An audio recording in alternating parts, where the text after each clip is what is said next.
Freddy's just came out with smash burger tacos. Smash burger tacos were such a big trend. I think it was like last year, right?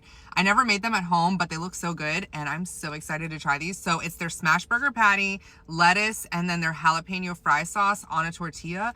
And look how crispy this tortilla looks. Yum! Let's dig in.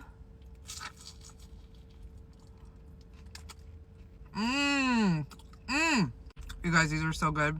I definitely did forget to say that there's American cheese on here, but it is super melty. And then the jalapeno fry sauce is just a little bit spicy. So there's a little bit of heat going on. Lettuce is crunchy and this tortilla is just perfectly cooked.